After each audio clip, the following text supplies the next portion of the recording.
Our next speaker, Avishai Shalom, is from Wix. Without further ado, let's give him a applause. Hi everyone. Hey, what's up? So my name is Avishai. I'm from Israel, and I work for Wix. I'm an engineering manager. Yeah. You have my point.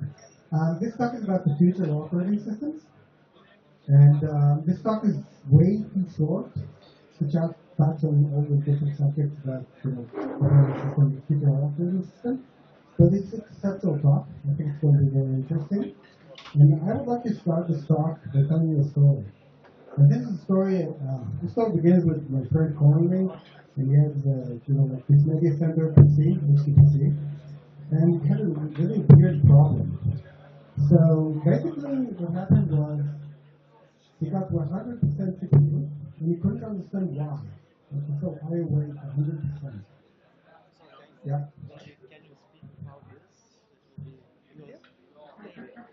So, okay.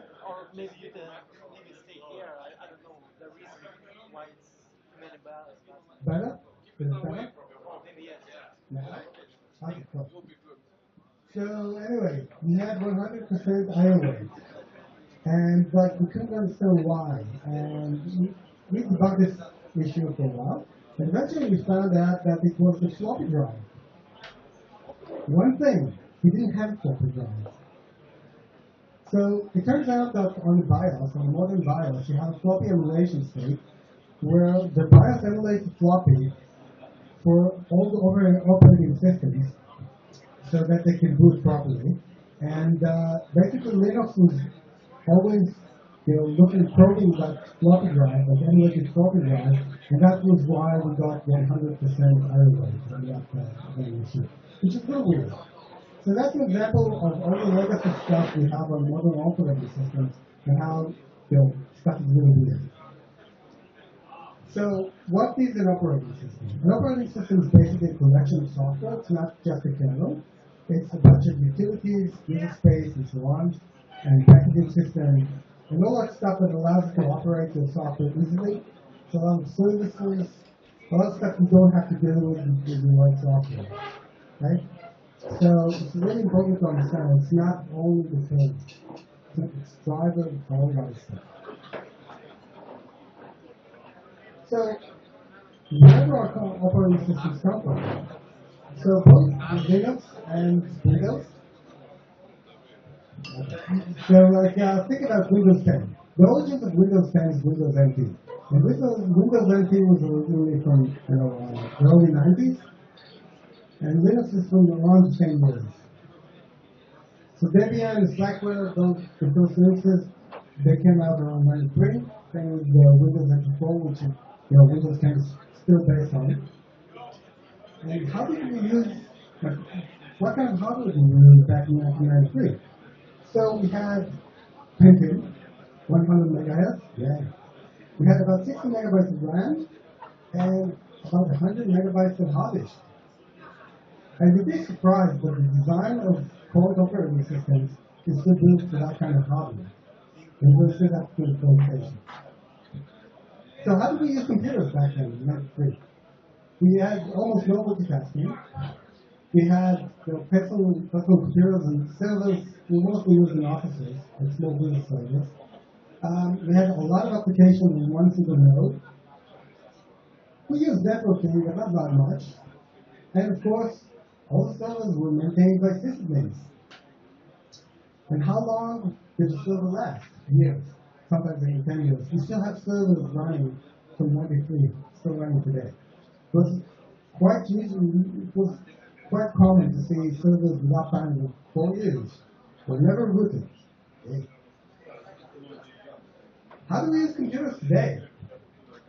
So yeah, I've got thousands of servers, and I've got appliances like this one. All of them use networking very, very heavily, and of course, when you've got 5,000 servers, you don't manage them by hand. You've got some kind of software managing the servers for you. Your own server, because most of them are virtual machines, you only have one service, you have one service per machine. You don't use multiple programming. You don't use multiple programs in a single operating system. And the lifespan of a server, because of virtual machines, can be minutes, sometimes even seconds. Most months. And virtualization is what really changed the game for everything. Now that we have hypervisors, and remember Amazon kind of took the world by storm starting at 2006. So basically now that we have a hypervisor, all the containment and all the resource management is done by the hypervisor, not by the operating system anymore. We have common drivers. Like, I don't care about static drivers anymore because that's a hypervisor problem. My operating system only has to go on one platform. It's all virtualized. So if I have a build.io driver, I don't care about the actual hardware. And VM today is a new process. I agree, but it's running VMs. I don't care what's inside of it. So keep that in mind. You can see a lot of examples of this. So let's think about problems in operating systems and the way we use them. So the first problem is the problem of privileges. Operating systems use good privileges. And the way current operating systems are built is they distinguish between users. But how many users do we have on a normal desktop or on a laptop? I mean, how many users do you have on your laptop? Just one, right? How many users do you have on your iPhone or Android device? Just one. How many users do you have on the server? Just one. So why the hell do we still need multi-user operating systems? On the other hand, if someone steals your laptop when it's still open, they can basically ruin your life. They can steal all of your money. They can go and hack into your Facebook account, and they can post all of your friends. They can get all your contacts, all your money, but they can't install drivers. Yay! That's really good, right? So this is because operating systems were built for privileged separation between users, because the original computers we had back then, they were basically mainframes. They were computers that served a lot of users and ran a lot of programs. But now we have one single user running a lot of programs, so that doesn't work anymore. So how do we cope with that? Sorry.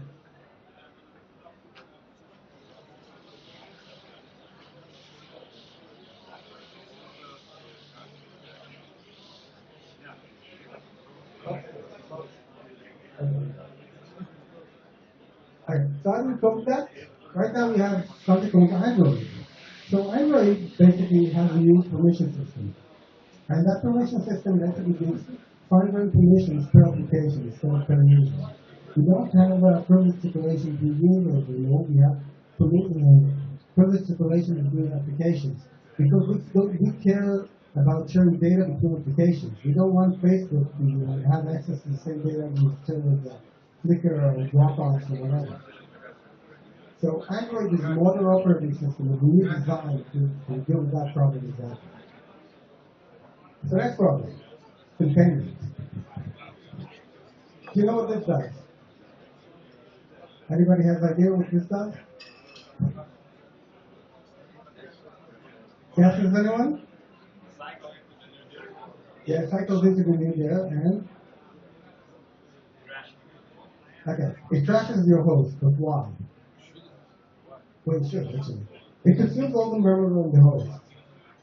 Because directory entries are shared in the kernel for all the processes in that server. So by doing this, basically, you do a denial of service attack against the server, Linux server. Basically, consume all the RAM in the server in kernel space, and there's no way to prevent that in modern Linux. And this is an example of how modern operating systems still fail to isolate processes from one another. And the prime example of that is a hypervisor. Why do we need a hypervisor if the operating system can basically segregate or contain processes? We have hypervisors exactly because operating systems have failed to give us proper containment. So how do we deal with that? So we have application resource centers, and we have application processes, but they're all process centered. They're not user centered. And of course, that's what we want. Operating systems traditionally separated between users. We care about processes. We don't care about users anymore. So one of the attempts to solve this problem is something called Cubes. Cubes OS basically runs every application in a separate virtual machine. It's based on Zen, the hypervisor, and the project started around 2010. It's still running today. They had a new version about 2 days ago. It's very unique. I don't know about anybody actually using it as a desktop, but it's really cool. Think about Firefox or Chrome running in the VM. Every application is running in the VM. Everything is separated from one another. There's really no way to do another service attached to one application under another application with the host.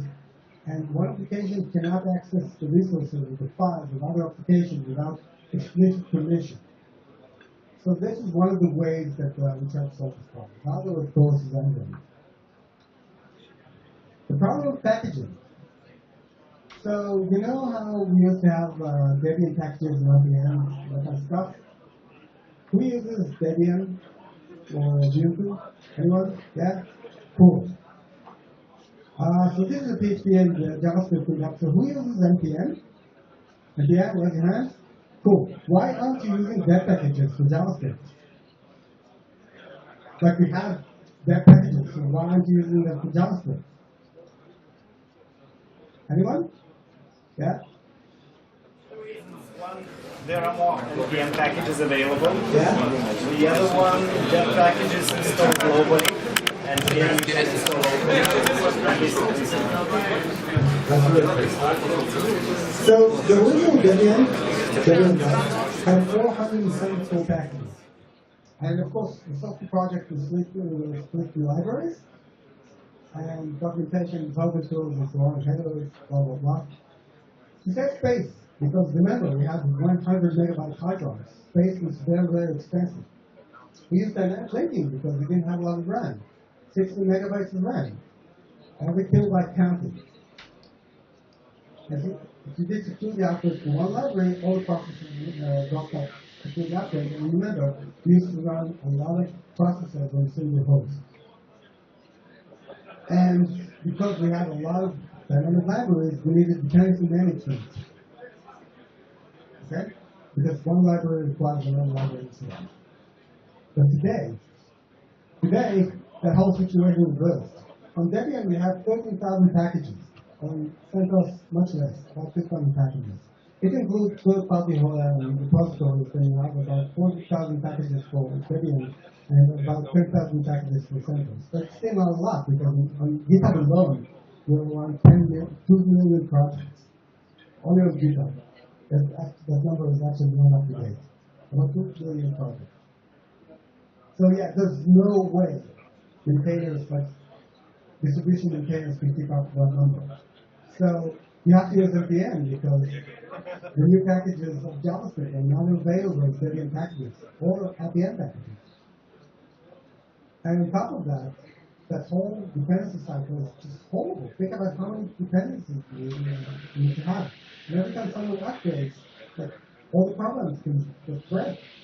And there's no way to synchronize those dependencies between all the different projects and distribution of the host. It became a nightmare. And of course, dynamic linking just doesn't make sense anymore. We don't care about the space. I've got, servers with almost a terabyte of RAM. Why do you care about saving 200 kilobytes and then doing dynamic linking? I don't care. I've got hard drives with the size of 4 terabytes. What the fuck do I care about, sharing a library to save 1 megabyte? I don't care. And of course, I have a single application in a node. So even if I'm using dynamic libraries and dependencies and all that stuff, I'm not actually saving anything anymore because I have one application. So it's not sharing libraries with anything. So that model of dynamic linking doesn't make any sense anymore. So we've got a lot of solutions.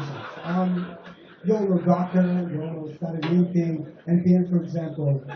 has its own dependency mechanism, but actually brings multiple versions of the same package for all those packages in the Node version. The example I'm going to give is Omnibus. So Omnibus is the packaging format, which basically packages, compiles everything, and basically packages all the dependencies in one big RPM or dev file. So if, for example, I would package an Omnibus package of Node.js application, I would get a 120 megabytes package containing all the libraries of JavaScript, all the Node.js libraries, Node.js itself, and of course, all the native libraries required to run Node.js, all in one RPM package. And that would be a self-contained package that can be stored. That's a solution for that dependency problem. Other solutions, of course, Docker. That's another solution. Basically, you just package the whole operating system for one application. Let's talk about maintenance and configuration. So, yeah, you know what it's like when you get that new shiny mail server and you go to that config file, and that config file is using a new proprietary configuration format, like maybe Postfix, and then you go to the web server and it's got a whole new different configuration language, and then Elasticsearch has YAML configuration, and all those configuration formats are very different from each other. And it's annoying. Like, it's really, really annoying. And of course, how do you load the program? How do you tell that software that it's got a new configuration? So some programs have you send them hang-up signal. Other programs you send USL1 signal. Other programs you have to do restart the server. Other programs they do the webhook, and so on. You get the point. There's no standard everybody uses different configuration formats. And telemetry and monitor, that's even more horrible. In hardware, at least you have one standard, SMP. In software, well, GenX, NPM has other stuff, Carbon, StackD, whatever. Everyone uses different formats for telemetry and monitoring. And this is also an issue. If I've got a server and it's running files, who owns those files? Which server, which process owns those files? I don't know, because nobody tells me that can make it. So that's a really big problem when you're talking about configuration management. So one of the solutions, and of course you all know configuration management tools like Chef, Puppet, Salt, and so on. But that's not a solution to big operating system. That's a big operating system. So one of the very interesting operating systems out there is something called MixOS. And MixOS is an operating system with embedded configuration management, which is declarative, functional, and transactional. Which also means that you can do atomic changes, then you can also give different views to different programs. So one program would see different sets of libraries and configuration files than another program. Also, you can take configuration management snapshots. You can actually save the current state of the system and reload it and restore it afterwards. And that project is still active, starting around 2009. Very interesting. I don't think that you have to look at it. It's kind of a mystery system. Very, very interesting. The problem with automation. So who's doing automation in servers? Anyone? You're all managing servers by hand? Okay. Cool. So you know this? When you install a program in Linux and you do yes, because you couldn't be bothered without running all the stupid questions, or the Windows version of clicking next, next, next, next, next, it's basically the same thing. Operating systems originally were built for Linux because we had sysadmins managing maybe one or two servers for every sysadmin. But today, of course, that's not the case. We added automation support, and of course, we're all using stuff like Ansible.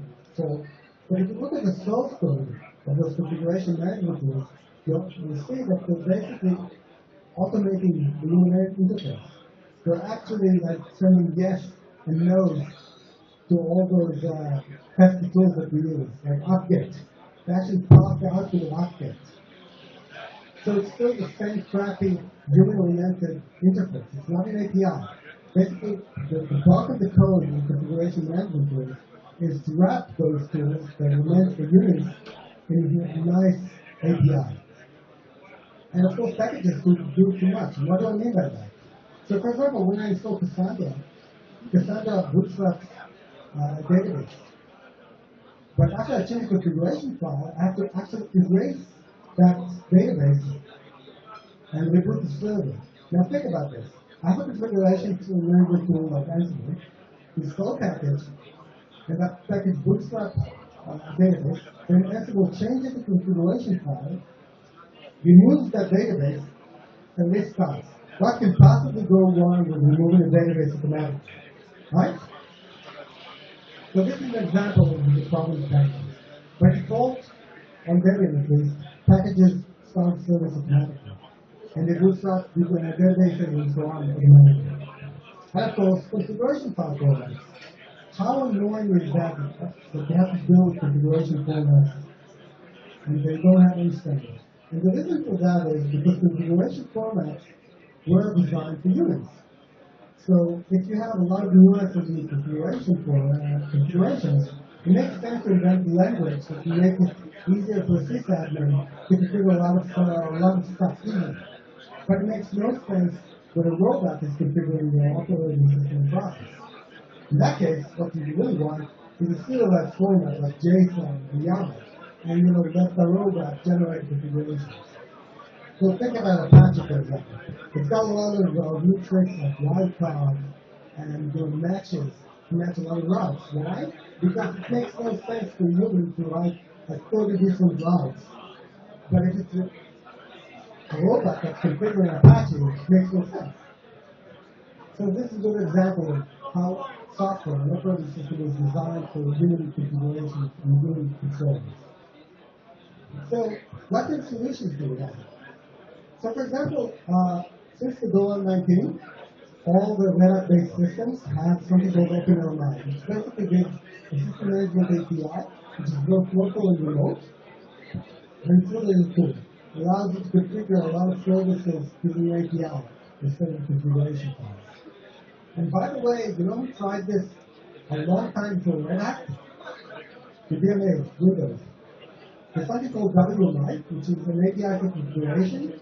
And it can be listed in Windows since around Windows, I think 25 of Windows 2000. Pretty old. So it's an old idea, which was unfortunately underused for many years. But do we actually need all of that operating system? So if you look at an operating system, and you look at all the services it provides, a lot of them are redundant.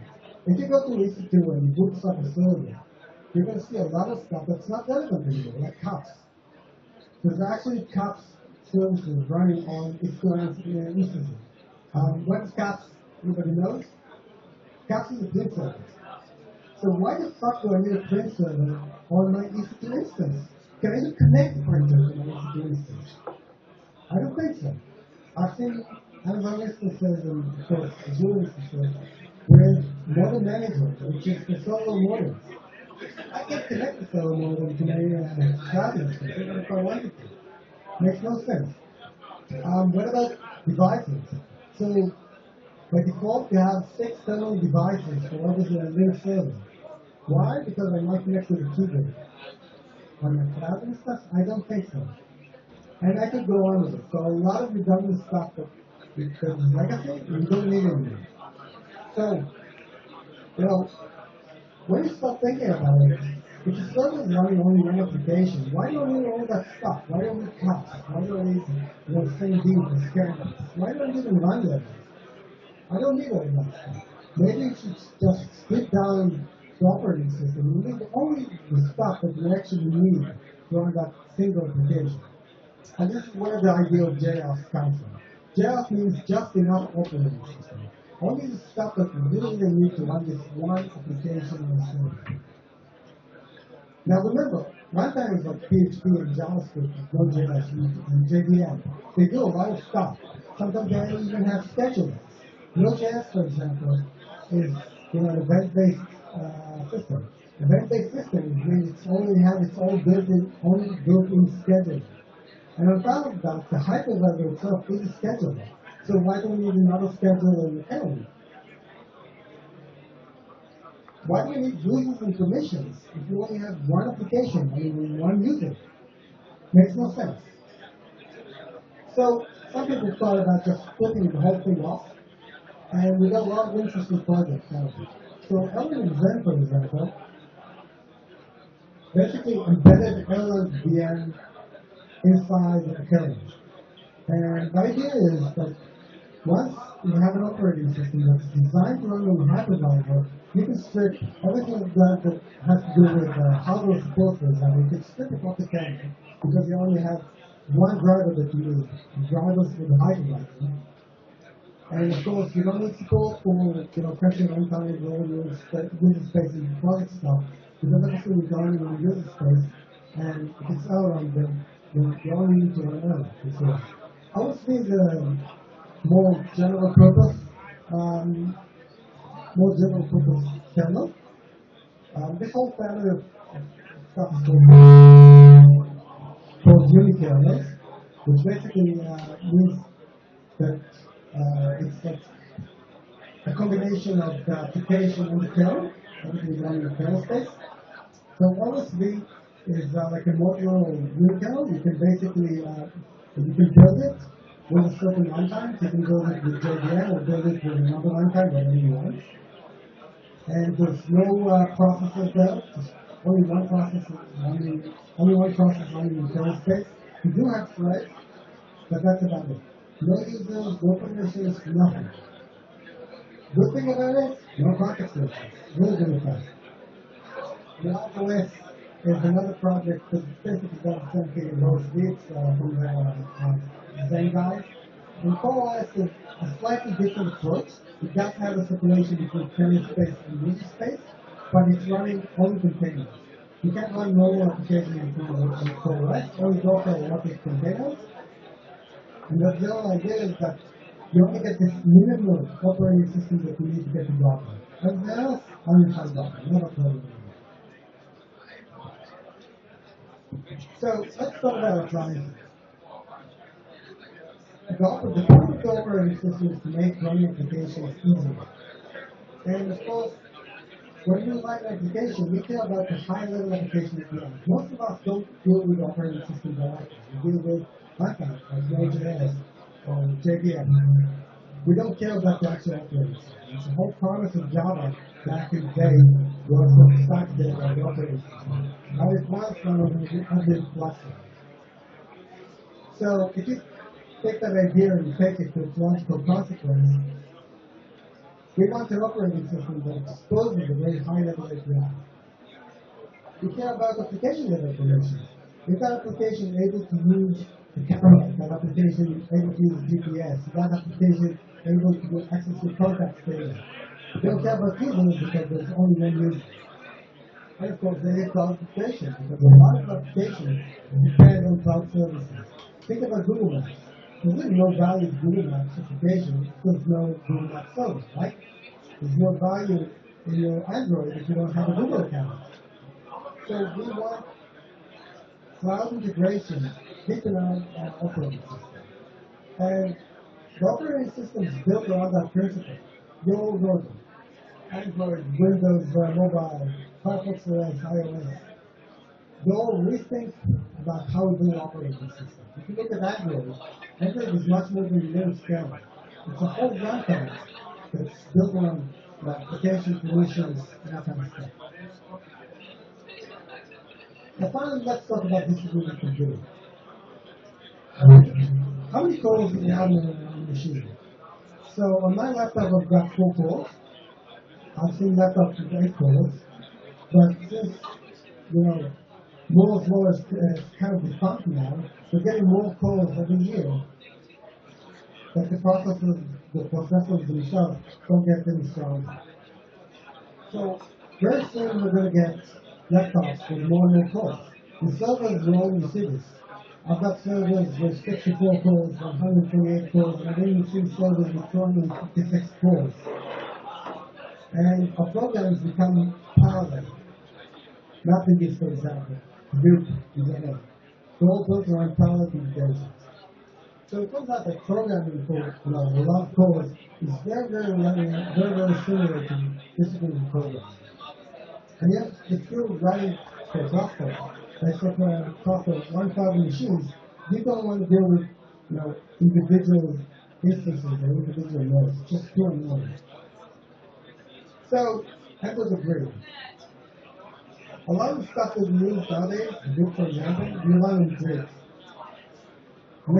Basically, a grid is an aggregation of clusters, an aggregation of a lot of machines, a shared computing pool, if you will.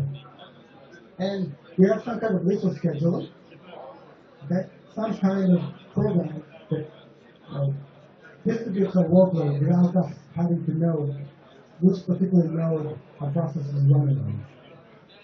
And it does all the monitoring. If our process crashes, just restarts the process somewhere else, and just extracts stuff like node failure from it. Stuff a lot of stuff, like job control, because like in the old days when we had a mainframe, a lot of people are sharing the same grid. And I don't want to be hurting your workload, and you don't want to be hurting my workload. And I don't want to know that you're running another workload on the same grid. So the scheduler of the grid has to apply some kind of containment to solve that problem. So this is what we get from the grid. And of course, we need to have some kind of global file system storage because we need to read the input and write the output of our jobs. So back about 30 years ago, we had a system called Plan 9. It started around 1987. It was released in 1992. It was a research platform, but a lot of the ideas that we see today and a lot of projects that we think are new actually originated in Plan 9. So for example, all of the file systems, like AFS, that came from Plan 9. Native networking, that came from Plan 9. Remote desktops, global file systems, all this came from Plan 9. And Plan 9 was the first system that was designed as a fully distributed operating system. Basically, it ran on a bunch of machines, but gave you a feeling that you're working on one device quickly. It's still not a project, the research project, but not exactly using it in production. Let's go to the next stage. Now, I worked a very long time ago in the Hebrew University. In the Hebrew University, we had a really special system called Mosix. Mosix was an SSI group. SSI means single system image. Basically means that you SSH into the server, you do top, and you throw 4,000 polls. Of course, we didn't have one machine that throws down the polls. It was basically a grid of about, I think, 2,000 machines of dual-core computers, and Mosix was basically a Linux module that all we ran that allowed the whole system to cooperate and be seen as one big machine. And the really cool thing about Mosix is that it does live process migration. Basically, if it sees that your device, like your node, is too big, it just moves the processors from that machine to another machine that's big. And it's also expanded and automatic memory share. You don't even know the process is migrated to another machine.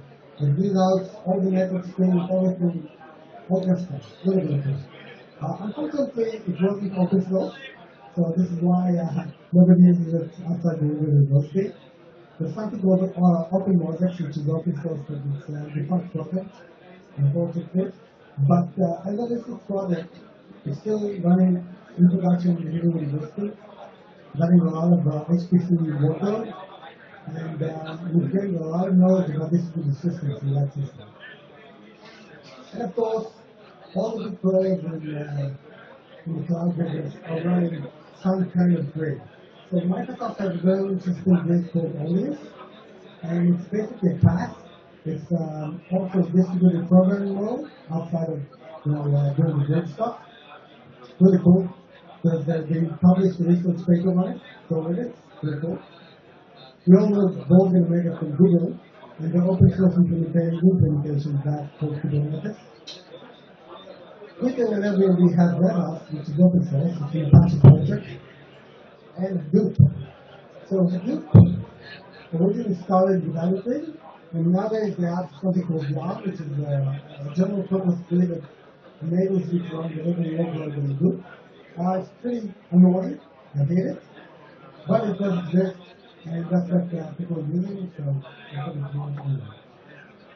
So, to summarize, the current operating systems we use today are all legacy.